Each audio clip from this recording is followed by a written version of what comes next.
Good afternoon, everybody. This is Eureka John, and you are at Eureka Street Crypto Hub. And I'm broadcasting live on Theta TV at 2:55 in the afternoon. So even though it says Sunday morning show, it is not the morning anymore. And that is because I tried to broadcast from my hotel room this morning. The live stream was kind of spotty, so I didn't mess with that, and then I just tried to record it, and then my computer ran out of space. So I was in Houston, and I drove home to Austin, Leander, Texas, and now I'm home, and I have this quiet little window where the little one's asleep, my wife is watching TV, and the middle child is in her room doing her own thing. So I snuck on downstairs to hurry up and do a show for you. All right, so to compensate for this morning, since you didn't get to hear my usual morning ramblings. Anyway, this is my video blog, and this is basically, that's all it is. Just me talking about crypto and what I'm learning about crypto and all that stuff on a daily basis. I'm not your teacher, and I'm not your financial advisor. Just some schmo talking about crypto. So I could be totally wrong about a lot of stuff, and a lot of times I am, but sometimes I'm right. So, all right, and then let's see what else. I'm not sponsored by anybody, so I'm not shilling anything. And I've been doing this every single day, so that's why I wanted to jump on this afternoon, because I didn't want to miss another morning. I didn't want to miss a morning. I've been doing this consecutively since February 6th, 2021. Sorry, February 6th, 2021, so 7 months straight, and then I've been broadcasting on this channel before that, trying to figure out what time was best since October 24th. So yeah, here I am, continuing the streak. No rain, no sunshine, whatever. So yeah, anyway, it's funny because I announced on Twitter that I was having some issues, and it's funny. Let's see, Bunker Boy Go Burr said John will be on a boat in a hurricane, in a tsunami, in a solar flare, swimming in an acid vat, talking about ZK rollups for the plebes. Yes, and because I'm a plebe, this is a plebe show, So if you are an elite or extremely wealthy institutional investor or somebody like that, you probably won't find anything I say useful, honestly. So that's really all I gotta say. Like, I'm not a pro, man, so I don't even try to be, but I'm consistent, right? And I will be here every single day talking about this stuff because it's what I do, man. So yeah, because this is my process, my journey, and what I'm learning about. So let's go over to CoinGecko and see what's up here. Let's see where we are. Not too far from where we were this morning. So right at 50,000. Honestly, I don't think that Bitcoin is really going to go below 50,000 anymore. I think it's at the point where it's kind of just like we're riding on the cloud, and maybe our feet might poke underneath the cloud just for here and there for a second, but it's really not going to go below 50,000 anymore. I think we're at that point where, Bitcoin is not going to see under 50. Might be kind of a bold statement, but I don't know, man. I just got a hunch. So whatever. Ethereum, 3,932. Again, I don't really think we're going to be seeing Ethereum dip down again in the same way. I was listening to Anthony Sassano on the way home, and he thinks as well that this whole every 2-year type of dip thing, and even in the Bitcoin cycle, that it's really not going to exist in the same way that it did before. And that's because the institutions have come on. And then I was also listening to another podcast, and they had mentioned since the 2017 bubble had popped and all that stuff and all that hype cycle that went on, that all the data analytics have improved greatly. We have so much more data available to investors to invest in all this cryptocurrency space that they didn't have before in 2017. They just didn't have it. It was purely a lot of hype and speculation and a lot of retail investors. And now we have institutional investors, and then we have the development of all these data mining and data processing products using AI and machine learning and everything like that to be able to process. And so all these professional investors and these institutions and these whales can sit there and look at these dashboards, these data dashboards, and strategize their movements in a way that they've never been able to do before, and in a way that was certainly not available back in 2017 in the previous market. So when people say, oh, well, it's just going to be, the same cycle, we're going to have this bubble and it's going to burst and everybody's going to lose their butt. No, I don't really honestly think so, man. All the tools in order to make good decisions have been developed and improved, and then layer 2 improvements have come out upon Ethereum. All the tools that were purely innovation have now moved on into first mover stage. So we've gone from innovation stage in a lot of this Ethereum world and in the crypto world now to the first mover stage. So we are the first movers, and then they'll start gaining more and more mass accumulation. Then once it hits critical mass, then we're on. So we are still early to the game. That's what I was trying to explain to a friend last night at the skate park, and I'll show you. I pull up my little whiteboard to see if I can get it to work here. All right, so let's say that this square right here represents all the mass amount of money in the world. All right, and then the people that know about Bitcoin and crypto, let's say that just know about it. I don't know. I mean, or okay, let's say the amount of people that own Bitcoin. Maybe this at best, or that know about it, I guess. Yeah. So right there. All right. So cool. I like how that couldn't even correct itself because it was so sloppy. All right. From there, the people that know about DeFi within crypto, maybe, and know how to use it. Let's say maybe that, right? And then within that, the people that know about layer 2 solutions, on top of that, let's use the red one. Let's say maybe about like that, like seriously. So yeah, we are early. If you know how to use layer 2 solutions right here, man, there is so much money available because all these people developing the layer 2 products and all the people building and promoting these layer 2 products, they want you to use it, and they're all competing with each other. Arbitrum just rolled out as a layer 2 solution on Ethereum, and they have 73 new dApps that just rolled out right from day one. More dApps are being built. A lot of dApps have already committed and are coming soon. I've been using dApps on Polygon, and then there's dApps available on other layer 2 solutions.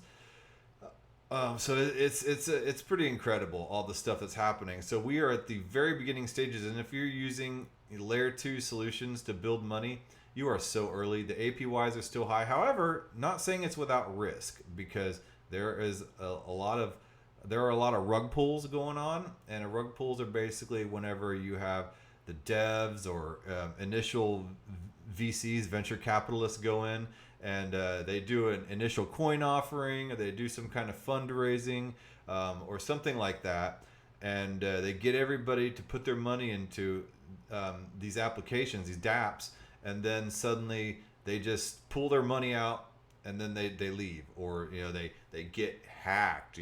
Maybe some hack is staged or something, and you're rug pulled basically, and you're left holding some worthless tokens. So there's a risk for that.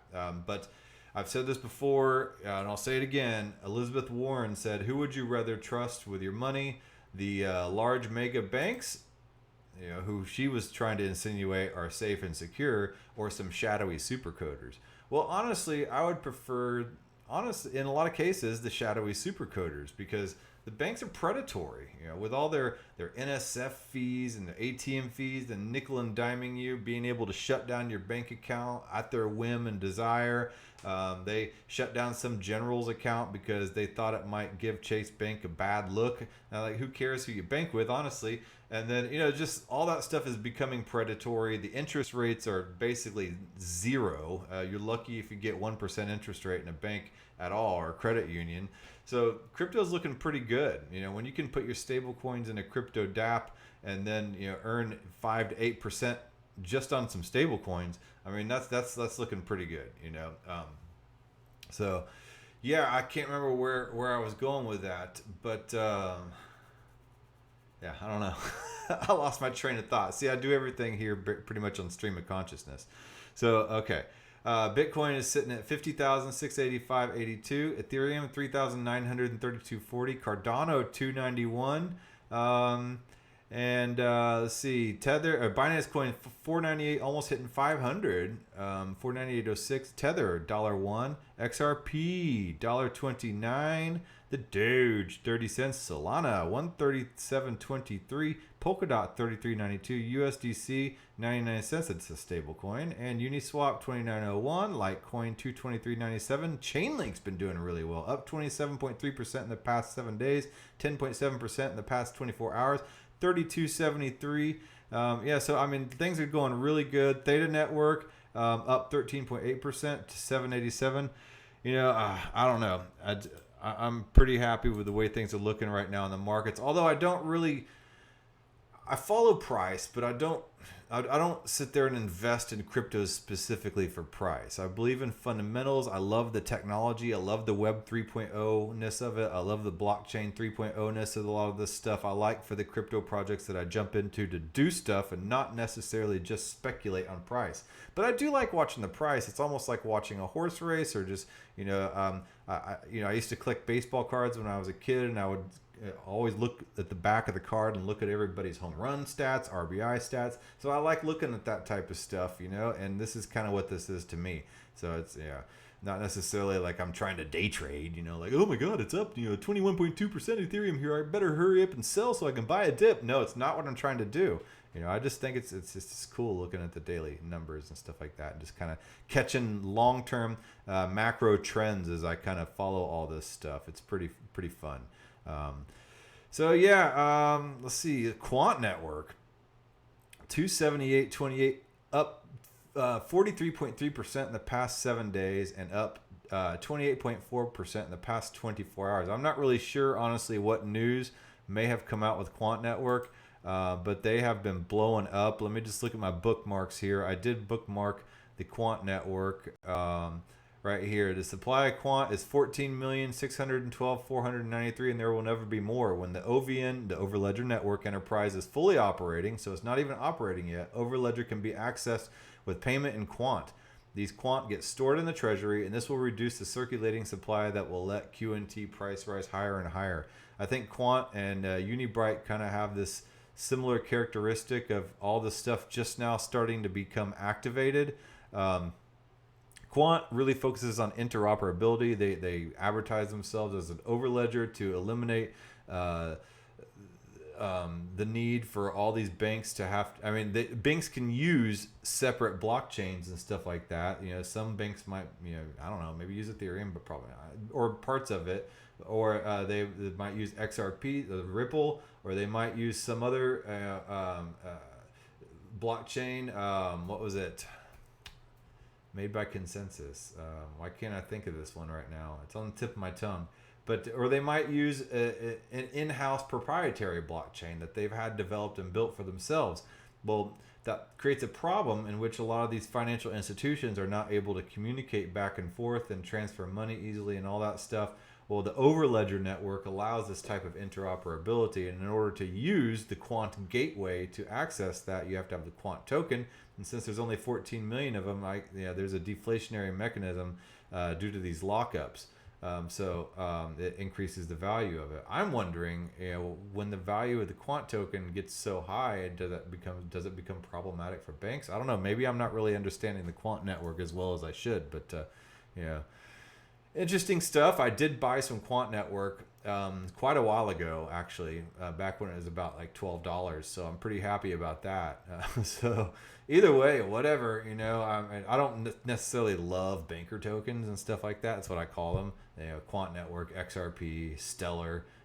I call those banker tokens because they're pretty heavy into the banking industry and stuff like that, and the totally institutional financial. Large institutions. I don't know. But I don't know. Not really my shtick, but whatever. If I can make some money off the Quant Network, I will. All right. So anyway, I found this other website here that's pretty interesting. Cryptofees.info. now includes fees from Arbitrum, as well as the top dApps running on Arbitrum. And I've talked about Arbitrum for like the past 2 weeks. I've been pretty excited about it. I haven't hid the fact of how excited I am about Arbitrum and all the dApps that are available on it. Here's just a quick look at the Arbitrum dApp portal. As you can see, that's the bridge. Find the dApp portal. Okay, and this says a quick look at a lot of the apps that are now available on Arbitrum, and Arbitrum rolled out with tons of dApps already loaded on it. Oh, look, they redid their website again. So they're constantly updating and doing new stuff with their website. So yeah, there's a lot of stuff available on here, and if you just are bored one evening or morning or whatever in your spare time and you wanted to go poke around through a bunch of different dApps and new stuff coming out, Arbitrum is a great place to do it. So anyway, there are fees in these layer 2 solutions, or in crypto in general, and it shows you kind of where people are spending money. So there's tons of crypto projects. Which ones are people actually paying to use? Well, Ethereum, obviously. So 7-day average is $47,842,665.33. I'd say that's pretty good. You know, Ethereum fees averaging 47 million a week. That's a lot of use. You know, Uniswap 4 million. And then Binance Smart Chain. A lot of people thought Binance Smart Chain would be an Ethereum killer. It has not turned out to be the case, and I didn't ever think it would be the case. But people saw how Binance was, basically really quick and scalable and cheap, and it is, But there's been a lot of sketchy dApps being put on Binance Smart Chain. I don't trust Binance Smart Chain. It's kind of a pain in the butt to use, honestly, in Texas for me. Just Binance in general, Binance products. But that's the main exchange. Binance Smart Chain stuff I can use. I don't know. It's also Binance, basically the exchange, and it can basically be taken down at any point, I believe, because of being owned by Binance. I mean, I don't know all the details. Maybe I'm wrong, but I just, I feel more comfortable with Ethereum, honestly. That's just all I have to say about it. So yeah, but anyway, that's $3,236,851.09 worth of weekly fees every week being done on Binance Smart Chain. So yeah, and there are some good dApps. I mean, I've made some good money off of some Binance dApps. So I'm not gonna totally dog on Binance, I guess. So there's good and bad in this space. Oh, anyway, earlier where I was going is Elizabeth Warren was talking about who would you rather choose, the large banks, or the shadowy supercoders. Honestly, I would choose the shadowy supercoders. I got off on a tangent about the banks. So I would choose the shadowy supercoders because everybody keeps each other in check in the crypto space. If you create a dApp and it gets hacked because of lack of security, it immediately gets around the crypto world. If you do something janky, it immediately gets around the crypto world. If you do a rug pull, it immediately gets around the crypto world. If you are a platform that supports a lot of these dApps that do that crap, it immediately gets around the crypto world. If you're running a node and it's a completely unreliable node, your reputation is tarnished and you end up getting slashed by a lot of these platforms and protocols and blockchains. So yeah, I do feel pretty safe, about a lot of this stuff being built in the crypto world. And so by these shadowy supercoders, because everybody keeps each other in check, everybody circles the wagons and watches out for each other in the crypto space. It's still, like I demonstrated earlier on this is where we are at Layer 2 DeFi dApps. Here's where we are in DeFi just in general. Here's where we are in crypto versus the larger fiat dollar world. Hey, Zexy, how you doing? Nice to see you here. I don't normally broadcast at this time, so I might get some different type of people jumping on at this time rather than my usual morning show. So anyway, that's where I was going with that. So let's look back to these fees. So this page is just kind of, just interesting to me. Again, I like looking at numbers and stats and stuff like that and just seeing rankings. Not necessarily to be a speculative investor, but, just to check things out. I mean, already, let's see here. I saw Swapper. They did that airdrop for the Bankless DAO members and a few other different DAOs, and they're already getting some fees jumping in from people um, swapping on their Arbitrum layer 2 solution version of kind of like a Uniswap-ish type of interface. So it's been interesting. All right, so that being said, let's go on to the next one here, next bookmark. Okay, so there's something called Pastry, and I follow this one on Twitter, and I also follow Croissant. So, but they both have really good information, and this one here in particular posts about, they did a posting about Arbitrum. All right, so your gas fees are high, but do you know why? Since Arbitrum 1 went live this week, I found it would be suiting to explain the importance of Layer 2 scaling solutions like Arbitrum and what exactly the issue is that they are trying to resolve. And let's see here. Ever since their inception, blockchain-based technologies have been faced with a difficult problem known as the scalability trilemma. The scalability trilemma states that trade-offs are inevitable between three important properties: decentralization, security, and scalability. So let me just pull this up here.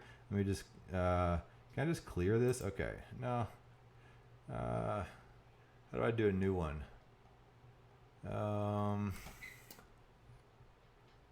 Just do a new one. New board. All right. Okay. So, what were these? It was decentralization, scalability, and security. Security. All right, so let me get this black one on here. So we'll just call this decentralization, and we'll just call this security. They both security, and then they both have SC. The scalability. All right, so they make a triangle. Bink, bink, bink. And just like any triangle, when you focus on two of them, the third one gets pushed out further. And then the closer these two go, and it goes in, it's the same thing with relationships and human nature as well. You know, if people operate in triangles, you know, family systems, there's triangles. You know, you have a mom and dad who are or a mom and a sibling, you know, who are super close, and they isolate one person out, and they isolate dad, you know. But here's this trilemma here, the same thing. It's just physics, you know. When you push two closer together, it isolates another one out and creates a weak point right here. So you have security, scalability, and then decentralization kind of pushed out the closer that these two get, right? And then if you were to do that with scalability and decentralization, you would push security out because you're focusing too hard on one of these. So it's really hard and nearly impossible to achieve an exact equilateral triangle between these three relationships right here. What's up, Soccer Boy 7? All right, so in the blockchain framework, you can only have two of the above properties, but not all three. To get an easier grasp of this concept, let's take a look at Bitcoin. The Bitcoin protocol chose to stay true to security and decentralization while sacrificing scalability in return. So let's go back over here, and all right, so let's just do a new board. Okay, so Bitcoin focused on, and I will get this marker here. Bing, Bitcoin, bing, boom. Oh, shoot, man, come on, Bitcoin. That's terrible. All right, so they focused on decentralization and security, right? Real close. And then they pushed scalability all the way out there as their last priority. So Bitcoin is super decentralized and it's super secure, but it takes forever to do a transaction, and it's slow. It can be pretty expensive. You waiting a long time. All right, so Yeah, it's like a dinosaur, moves like molasses. All right, so why can't it have all three? Unlike the client-side server relationship that dominates central network infrastructures like Visa or the internet, public blockchains rely on decentralized consensus mechanisms. So Visa and the internet, they have all these centralized servers where there's a call from a website to retrieve some data, and a transaction is done, and that transaction goes immediately to the Visa servers or whatever banking institution, and they pull the information they need from that account that's on there. However, that server is one point of compromise, and Visa can control that. So if the bank or the Visa decides it doesn't like you, then they can cut you off like that. But not so on a decentralized blockchain like Bitcoin.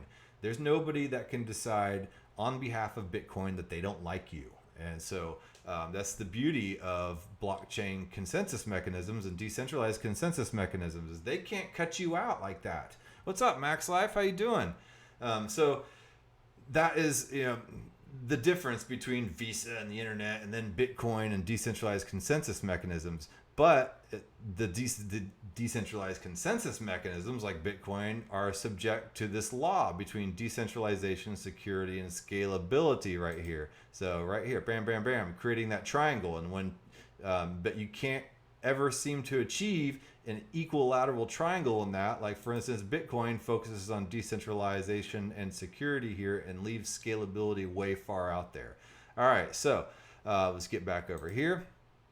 All right, so this means that consensus is crowdsourced so unlike the client-side server relationship that dominates central network infrastructure like Visa or the internet, public blockchains rely on decentralized consensus mechanisms. This means that consensus is crowdsourced from a wide community of nodes rather than a single intermediary. The more nodes that join the protocol, the more secure and decentralized a network becomes. However, optimal decentralization comes with an important caveat. Since every node in the protocol has to store and validate each transaction in the network, a large and growing user base requires larger storage and computational bandwidth.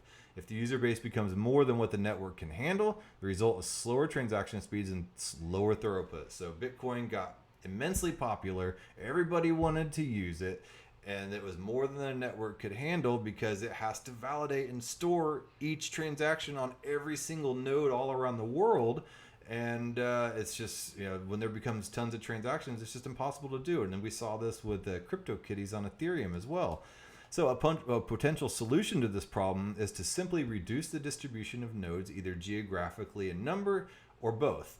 However, this pivot towards centralization only leaves it less secure and more vulnerable to 51% attacks. So you're sacrificing, if you try to improve your scalability, you're sacrificing security. And then back over here, see, if you are focusing right here, or if you're sorry, if you're so if you're focusing on these two, decentralization and scalability, then you're leaving security in the dust and vulnerable to 51% attacks. Okay, so anyway, all right, so where was I? Okay, so how can we achieve decentralization and security without sacrificing scalability? It is this idea that is at the fundamental level of the scalability and trilemma, and is what the Lightning Network and many Layer 2 solutions are racing in an effort to do. Arbitrum is a Layer 2 solution. And okay, so how does Arbitrum achieve this? And so Arbitrum uses a technique known as optimistic rollups. Optimistic rollups serve as a relayer for messages from smart contracts to be passed between the Ethereum main chain, Layer 1, and the Arbitrum second layer chain, Layer 2. Arbitrum is a place to do transactions because Ethereum tries to do transactions, but the more code you have in your smart contract in order to do transactions, the more expensive that gets, and that's a problem. And then the more it clogs up the chain, and then scalability and speed and all that stuff is an issue. So Arbitrum takes all that calculation off chain in an execution environment, and then it only gives the answers and puts them on the main chain, and it rolls them up in bundles. That's hence the rollups. Okay, so so Arbitrum uses the Arbitrum Virtual Machine, AVM, which allows Ethereum-compatible smart contracts to run in an execution environment, like I just said. So with the AVM, much of the complex transaction processing from the Ethereum main chain can be off-sourced to the Arbitrum virtual machine. So yeah, all the heavy computation is done on the Arbitrum execution environment, which completes the computation and posts only the results to the main Ethereum chain. Doing so massively decreases the amount of info needed to be stored on Ethereum and leaves all the complex computation that results in the absurd gas fees we see today to be done off-chain. Additionally, since Arbitrum uses common Ethereum tooling and supports EVM Ethereum Virtual Machine smart contracts, the chain inherits the security and decentralization from the main Ethereum chain. So it inherits all that Ethereum goodness that's totally secure while bringing about the scalability necessary to solve the scalability trilemma in full. Oh, wow. Yeah, but yeah, that's Pastry for you. Follow Pastry and Croissant on Twitter. They're both good. Croissant. So anyway, so Max Life says next guest to go after. Okay, Obi-Wan Benoni on Twitter. 12-year-old made $400K with NFTs. It's okay. 400K, a 12-year-old. I mean, I believe it. Yeah. So how he was on the Pomp podcast this week and was great. He created the Weird Whales Silly Project. I'll have to look that up. Okay, thanks for that. I'm gonna look him up. Man, Max Life, you come up with some really good stuff. You know, Max Life, he's on Twitter as well. You might want to give him a follow. He's always come up with some.